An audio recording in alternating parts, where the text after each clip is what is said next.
भज मन नारायण नारायण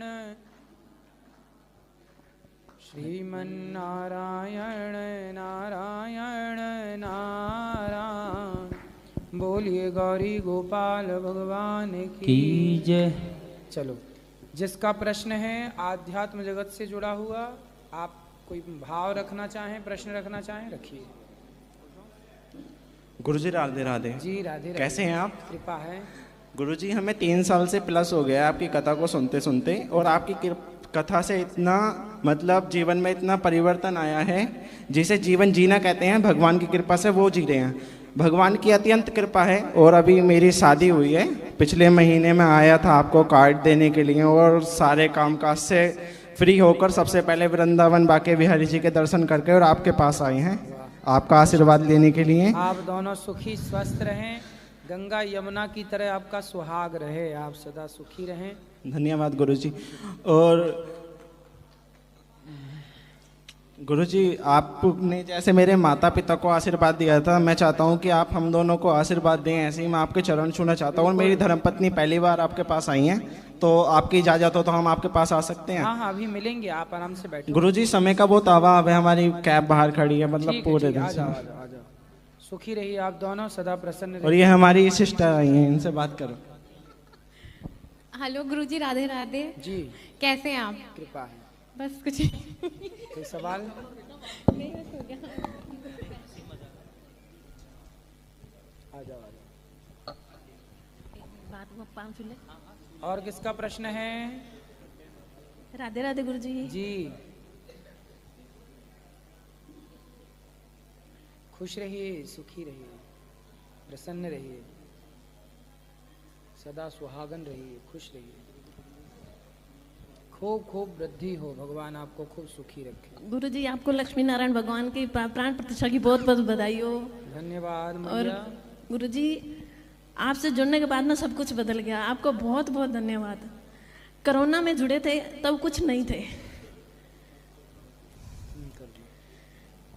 ठीक है।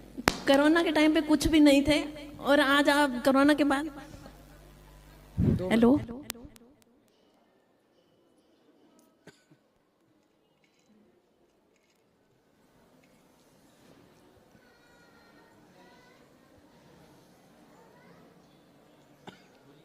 हेलो।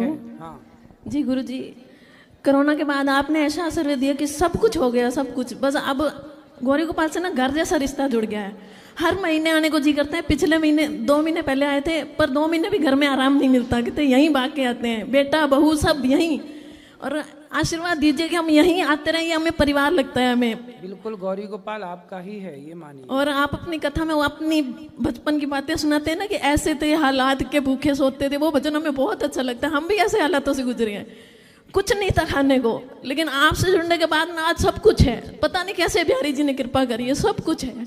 ये बिहारी जी की कृपा है।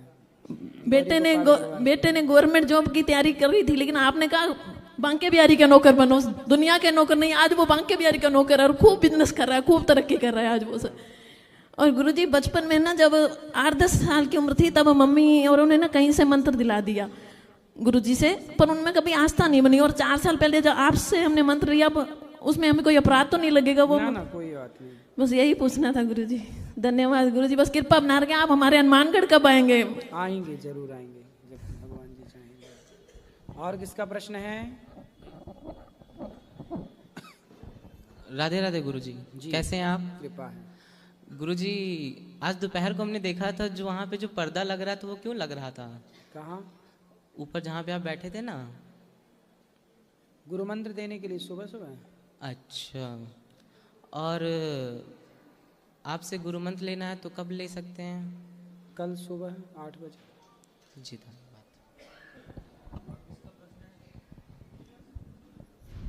पीछे किसी का मंत्र प्रश्न है?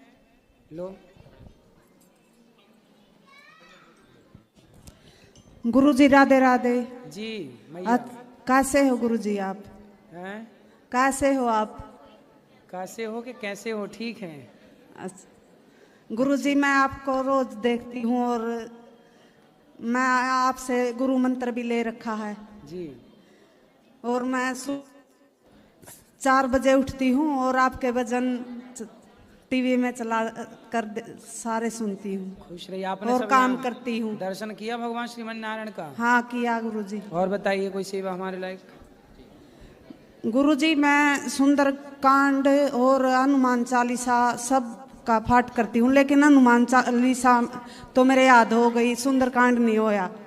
होगा धीरे धीरे हो। सुंदरकांड बड़ा है ना तो थोड़ा टाइम लगेगा। साल से कर रही हूँ जी। करती रहिए, हो जाएगा याद। ठीक है गुरुजी। राधे राधे जी। श्री महाराज जी राधे राधे। महाराज जी मैं अयोध्या के पास जिला बस्ती से हूँ। और महाराज जी हमारे प्रश्न है, शादी हमारी हो रही, तो जो शादी है वो हमारे चाचा की लड़की की ननद से हो रही है, तो क्या शादी करना ठीक है? आपकी शादी? हाँ, मेरे चाचा की लड़की की ननद से। आपकी शादी आपके चाचा की लड़की की ननद से? Yes sir. अब आप देखो कि करना चाहिए कि नहीं करना चाहिए। तो महाराज जी निर्णय आप पे। गोत्र बदल गया कि नहीं? हाँ, गोत्र तो एक सा नहीं है। नहीं, तो गोत्र एक सा ना हो और रिश्ते थोड़ी दूर के ही हों तो ज़्यादा अच्छा है। ठीक है, आप देख लो, जैसा आपके परिवार के लोग कहें वैसा करो। परिवार का नहीं महाराज जी, निर्णय आपसे लेने आए हैं, मैं काफी परेशान हूँ। सब उनको आप पसंद है, आपको वो पसंद है? अभी महाराज जी सिर्फ वार्तालाप हुआ है आपस में। मैं भी। उनका खानदान आपका खानदान सब अलग अलग है ना? हाँ हाँ, अलग अलग है। गोत्र कुटुंब सब अलग है। हाँ, गोत्र अलग है महाराज जी, तभी। ठीक है, देख लो, जो सबकी राजी मर्जी हो वो करो। ठीक है महाराज, धन्यवाद। खुश रहिए। गुरुजी आपके चरणों में मेरा सत सत कोटि कोटि नमन। जी बताओ। एक श्लोक बोलना चाहती हूँ। गुरु ब्रह्मा गुरु विष्णु गुरुदेव महेश्वर गुरु साक्षात् परम ब्रह्म तस्मै श्री गुरुवे नमः। गुरुजी यहाँ पे आके हमें बहुत शांति का अनुभव हो रहा है, शांति मिल रही है। जबकि हमारे जीवन में इतना कलह था, जब से यहाँ पर आई हूँ तो मुझे इतना शांति का अनुभव हो रहा है गुरुजी। यहाँ साक्षात भगवान बैठे हैं, कथा चल रही है तो शांति तो होगी जी। और साथ ही एक भजन सुनाना छोटा सा। रघुपति राघव राजा राम पति पवन सीताराम। बोलो रघुपति राघव राजा राम पति पावन सीता। बहुत सुंदर। चलो और सबको माइक दो, माइक बात कराओ सबको। श्रीमन नारायण गुरुजी जी। कल मुझे गुरु मंत्र लेना है गुरुजी आपसे। ठीक है, सुबह। और किसका प्रश्न है? गुरुजी एक बात और पूछनी थी आपसे। बोलो। वो मेरी शादीशुदा वाली लाइफ ऐसी ही चल रही है, वो लोग रखना नहीं चाहते मुझे। क्यों? ससुराल वाले पसंद नहीं करते। तो शादी के पहले उन्होंने देखा नहीं था आपको अच्छे से? फैमिली ने देखा था। तो पति आपको स्वीकार कर रहे हैं कि नहीं? अपनी माँ जी की बात सारी मानते हैं वो। ठीक है, माँ की बात मानना अच्छा है, पर आपको साथ में क्यों नहीं रखना? पति ये कह रहे थे कि तू सिलाई सीख, यहीं पर है और तेरी शॉप खुलवा दूंगा, तू कासगंज आया करूंगा और एक बार तुझसे महीने मिलने और मैं वहाँ पर रहूंगा। मैंने कहा मुझे अपने साथ रखो यहाँ भी, कि नहीं साथ ना, तू वहीं पर रहे, कलेश हो जाती है, तू आती है घर पे मेरे। तो अभी बातचीत करते हैं पति आपके? नहीं, अब तो कलेश बहुत ज़्यादा बढ़ गई है गुरुजी, इसलिए बातचीत अब कुछ नहीं हो रहा है। ये फोन करके बोला था पापा से कि अब सब कुछ खत्म करूंगा मैं। कौन बोला? पति मेरे। क्या खत्म करूंगा? ये अब रिश्ता नहीं चलाना चाहता मैं। तो रिश्ते कोई मजाक है कि चलाना चाहे का मन होगा? क्योंकि वो अपनी सारी फैमिली की बात मानते हैं। मैंने बहुत प्यार से उन्हें समझाया, मेरी बात मानने के लिए राजी नहीं है वो। नहीं, फैमिली की बात मानते हैं ये तो अच्छी बात है, मानना ही चाहिए फैमिली की बात। पर फैमिली की बात मानने का मतलब ये नहीं कि आप अपनी पत्नी को छोड़ दें। एक पक्ष की तरफ देखें, दूसरे पक्ष की तरफ ना देखें। एक पक्ष सुने, दूसरा पक्ष ना सुने, ये बिल्कुल गलत है। पति को ले आना, हम बात करेंगे, समझाएंगे। गुरुजी वो ड्रिंक वगैरह मतलब कि सारा कुछ ऐसा ही करते हैं। मतलब कितने भाई हैं आपके पति? एक मेरे जेठ हैं और ये हैं, 2 सिस्टर हैं उनकी। तो जेठ अच्छे हैं? हाँ जेठ भी हैं, लेकिन ये ड्रिंक वगैरह वो भी कर लेते हैं, कभी कभार ये भी कर लेते हैं, कभी तो कभार। जेठ की गृहस्थी बढ़िया चल रही है? हाँ उनका ठीक है, उन पे बच्चे हैं, मेरे पे बच्चे नहीं हैं। कितने वर्ष हो गए विवाह के? 34 साल चल रही है गुरुजी। 4 वर्ष जी। तो बच्चे नहीं है इसलिए परेशान तो नहीं करते? ऐसा ही मुझे लग रहा है, कहीं सासू माँ ने भी दिखाया भी नहीं है। पति से बोलती हूँ आप दिखाओ, पैसा कमाते हो, आप जॉब करते हो, तो कह रहे थे दिखाऊंगा तुझे दिखाऊंगा, ऐसे ही बोलते रहते हैं, लेकिन अभी तक उन्होंने दिखाया नहीं है। उनकी माँ सबसे बोलती है इसे छोड़ूंगी मैं, इसे रखना नहीं चाहती हूँ मैं। पति को ले आना हमारे पास, बात करेंगे। गुरुजी मैंने उनसे बोला था एक बार आप भागवत में चलो, गुरुजी से मिलेंगे, कि मैं नहीं तुझे जाना, तुझे कहीं मना नहीं है, तू जा सकती है, दर्शन कर बिहारी जी के, लेकिन कहीं भी आपको जा। ना भी अपने पति से दूर नहीं रहना चाहिए। क्लेश तो गुरुजी देखो, लेकिन वो रखना नहीं चाह रहे, ये कह रहे हैं कि अगर तू घर पे आएगी तो मेरे घर वाले तुझे घुसने नहीं देंगे। घर वाले कौन?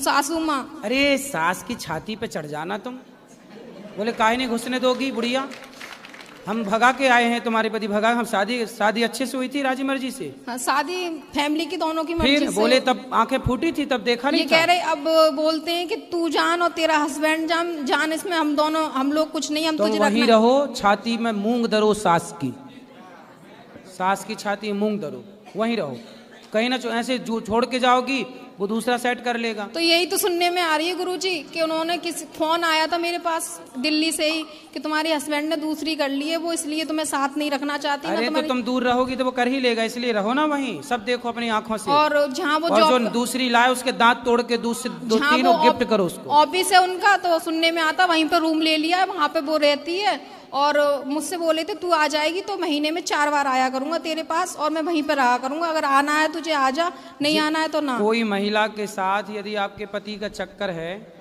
पता नहीं गुरुजी, लेकिन सबका फोन आया। पता नहीं क्या, पता लगाओ। तुम दुर्गा हो तो काली महाकाली भी बनो, कब तक बनी रहोगी भोली भाली? पति को बचाओ नहीं, वो तो चाह ही रहा कि तुम दूर हो, तो 3 के चक्कर में रहेगा वो, इसलिए तुम घर में रहो।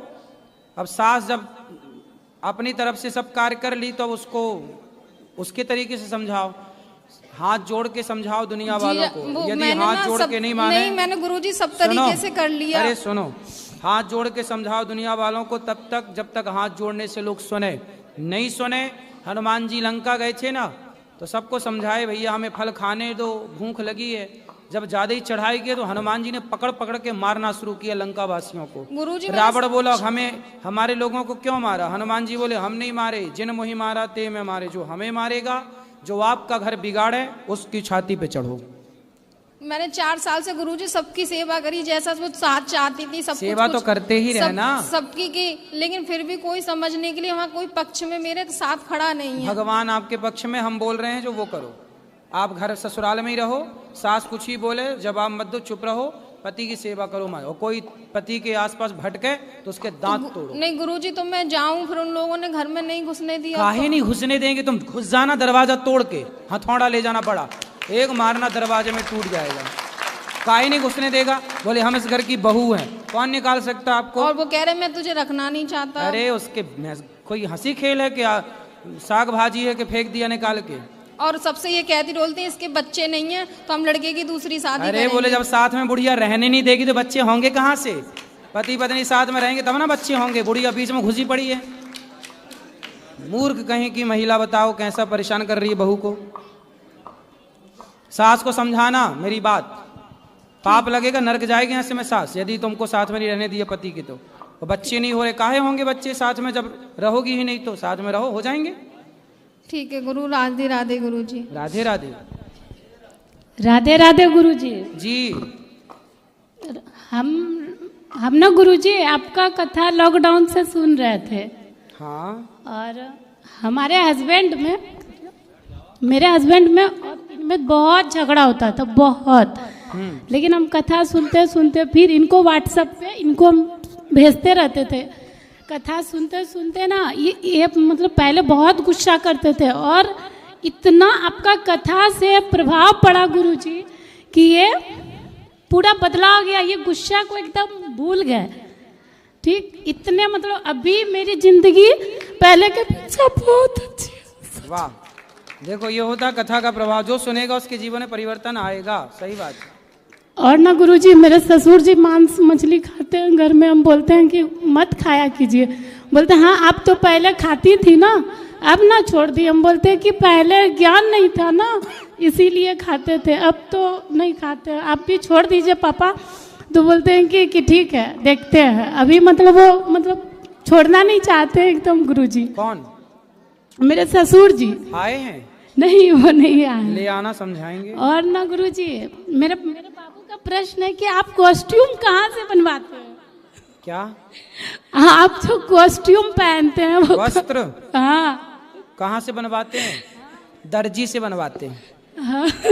दर्जी से। हाँ, और गुरुजी हम आपसे गुरु दीक्षा आसनसोल में ही लिए थे। अच्छा। आप आसनसोल में आए थे 2023 में। हाँ आए थे। और गुरु दीक्षा लेने के बाद जीवन में बहुत दुख आया, ये बहुत रोते थे, इनका काम छूट गया। फिर कान्हा जी का इतना कृपा हुआ कि इनका जॉब बहुत अच्छा जगह फिर कंपनी में लग गया। उसके बाद पहले तो बहुत रोते थे गुरु दीक्षा के बाद, लेकिन वो धीरे धीरे जो परेशानी खत्म हुआ, अभी बहुत अच्छा है लाइफ। और गुरुजी को और एक बात बोलना था, गुरुजी आप ये कैसे कर लेते हैं कि हम लोग मतलब घर परिवार में रहते हैं तो देखते हैं कि किसी के घर में 4 गेस्ट भी आ जाता ना, तो मुंह उधर घुमाता है, मुंह उधर घुमाता है कि मतलब खाना देना पड़ेगा, ये सब लगता है। लेकिन हम देखते हैं कि आपके यहाँ सुबह 8 बजे से रात 12 बजे तक, हम 2-3 दिन से यहाँ वृंदावन आए हुए हैं आपके दर्शन के लिए, तो देख रहे सारा मतलब सुबह से रात 12 बजे तक रसोई चालू ही रहती है और सब लोग खाते ही रहते हैं। पता नहीं है भगवान और आप क्या करते हैं जो रसोई में खाना कभी कमता नहीं है गुरुजी। ये जगन्नाथ जी की रसोई है, भगवान ही अन्नपूर्णा साक्षात लक्ष्मी जी बैठी हैं। बस गुरुजी, और बहुत अच्छा लगा आपका ये नया मतलब कि भगवान जी जो ऊपर में प्राण प्रतिष्ठा की, ये बहुत अच्छा है। और खुश रहिए, खुश रहिए जी। राधे राधे गुरुजी। हाँ जी। गुरुजी प्रणाम जी। गुरुजी मैं आपकी कथा ना लॉकडाउन से सुन रही हूँ। लॉकडाउन से? हाँ जी। कि लॉकडाउन से? लॉकडाउन जो लगा था ना, अच्छा, तभी से सुन रही हूँ जी। तो गुरुजी मुझे मेरे पति जी वो डिप्रेशन में रहते हैं 15 साल से, उनको भी अपना आशीर्वाद दीजिए। बिल्कुल। हाँ, मेरे 3 बच्चे हैं, उनको भी मेरा अपना आशीर्वाद दीजिए। खुश रहिए। हाँ जी। सबको 3 बच्चे हैं आपके? हाँ जी। चलो अच्छा, तीनों को आशीर्वाद। हाँ, एक ही शादी हो गई है और एक लड़की पढ़ रही है, लड़का भी पढ़ रहा है। खुश रहें आप सब। और हाँ किसी का कोई प्रश्न? हाँ जी। जल्दी कर। नमस्कार गुरुदेव जी। गुरुदेव, जब से मैंने आपका भागवत देखा है, मैं ज़्यादा तो नहीं, बस थोड़ा बहुत संगीत करता हूँ, लेकिन जब से आपको देखा और आपके शब्दों को सुना है, जब से मेरे अंदर बहुत बदलाव आया है और मेरा जो परिवार है वो भी बहुत बदलाव आया है। मेरे 2 बच्चे एक्सपायर हो चुके हैं, मेरी पत्नी पहले बहुत ही टूट चुकी थी, लेकिन जब से मैंने आपकी भागवत सुनी और उसे समझाया, उसे भी भागवत को दिखाया, वो भी बहुत है। तो मैं 2 शब्द बोलना चाहूँगा कि गुरुर् ब्रह्मा गुरुर् विष्णु गुरुर्देव महेश्वर गुरुर् साक्षात परम ब्रह्म तस्मै श्री गुरुवे नमः। वाह, सुंदर। जय जय श्री राधे। सुंदर। राधे राधे गुरुजी। हाँ जी। गुरुजी, मैं बिहार से मिथिलांचल से आया हूँ आपके दर्शन मात्र के लिए। मेरा एक छोटा सा प्रश्न है गुरुजी, क्या हम जो भाग्य रेखा होते हैं हमारे हाथ की, या जो भी कुछ बताते हैं पुरोहित आदमी, वो क्या सत्य होते हैं? उन पर विश्वास करें, क्योंकि जो जीवन में वर्तमान में चल रहा है हमारे साथ और जो रेखा वगैरह बताते हैं उसमें फर्क बहुत होता है। ऐसा है ना कि लिखा तो सब कुछ है जी गुरुजी, हाथ में, रेखाओं में सब कुछ लिखा है, लेकिन अब ये विद्या किसी को आए तो ही वो बता पाएगा। जी अब जी विद्या आई ही नहीं रही है, तो वो लिखा तो सब है पर बताए कैसे? जी जी तो जरूरी नहीं है कि ये विद्या सबको आए, और ये भी है कि बहुत लोगों को आती भी है ये विद्या। अब किसको आती है जी जी अब ये तो भगवान जाने किसको आती है, लेकिन जब आएगी और जो सही जानता है वो बिल्कुल सही फलादेश करेगा। लिखा तो भाग्य की हाथ में भी लिखा है, माथे पे भी लिखा है। शरीर के अंग देखने जानने वाले तो पांव के जो तलवे होते हैं ना, उसकी रेखाएं भी पढ़ लेते हैं।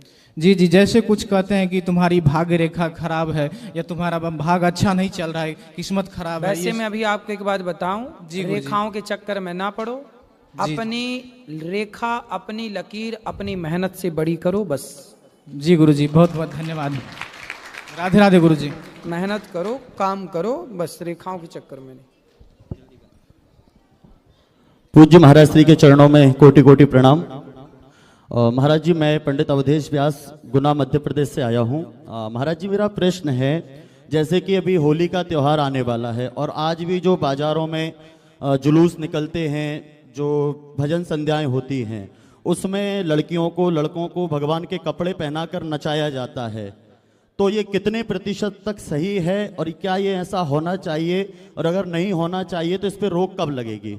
और मेरा दूसरा प्रश्न है कि गुरुदेव, चाहे आप हों, चाहे हमारे बागेश्वर वाले महाराज जी हों, चाहे परम पूज्य श्री प्रेमानंद जी महाराज जी हों, जो भी हिंदुत्व के लिए आगे आता है, जो धर्म के लिए आगे आता है, उसका विरोध प्रारंभ हो जाता है। इसका प्रमुख कारण क्या है? बस मेरे ये दो प्रश्न हैं गुरुदेव। देखो, विरोध क्यों प्रारंभ होता है ये सवाल आपका है। जो फलदार वृक्ष होता है ना, जो गुणों से भरा है, उसी वृक्ष की ओर लाठी और पत्थर फेंके जाते हैं। आम का पेड़ फलों से भरा है तो उसकी ओर ही लाठी और पत्थर फेंके जाएंगे ताकि वो गिरे और कोई उसे प्राप्त करे। बबूल के तरफ तो कोई लाठी और डंडे नहीं फेंके जाते, ना पत्थर फेंके जाते। जो संत महापुरुष गुणों से भरे हैं, अच्छाइयों से भरे हैं, जिनकी प्रशंसा होती है, उनकी आलोचनाएं भी होती हैं। तो जो अच्छा कार्य करता है, कुछ लोगों को वो अच्छाई नहीं दिखती तो वो विरोध करते हैं, वो गलत बातों का प्रयोग, शब्दों का प्रयोग करते हैं। इससे परेशान होने की जरूरत नहीं है। सदा से अच्छाई बुराई रही है, ये बैलेंस है ईश्वर का। यदि मुझे 10 लोग अच्छा कहेंगे तो 2 लोग बुरा भी कहेंगे, तो मुझे 10 लोगों के अच्छा सुनने से यदि प्रसन्नता होती है तो 2 लोगों का बुरा सुनने से मुझे अप्रसन्नता नहीं होनी चाहिए। ईश्वर बैलेंस बना के चलते हैं हर चीज का। यदि नाम है तो नाम के साथ साथ अपमान भी चलता रहता है ना। ये बैलेंस है ईश्वर का और इससे हम लोग प्रसन्न है, हमें कोई ऐतराज नहीं है। ये ईश्वर का हम लोग बैलेंस समझते हैं। भगवान श्री कृष्ण को सब लोग भगवान कहते थे, लेकिन शिशुपाल भगवान को गालियां देता था। राम को सब लोग भगवान कहते थे, पर रावण गालियां देता था। तो जहां राम की आलोचना और राम की बुराई करने वाले लोग राम के जमाने में थे, तो आज के ज़माने में हमारी आपकी साधु संतों की बुराई करने वाले लोग हैं। इसमें कोई आश्चर्य नहीं है। तो ऐसे लोगों का होना भी ज़रूरी है, क्योंकि यही लोग ये बैलेंस बना के रखते हैं चीज़ों को। अच्छाई ही अच्छाई ना होगी ना, यदि अच्छाई ही अच्छाई होगी तो अच्छाई ही समाप्त हो जाएगी।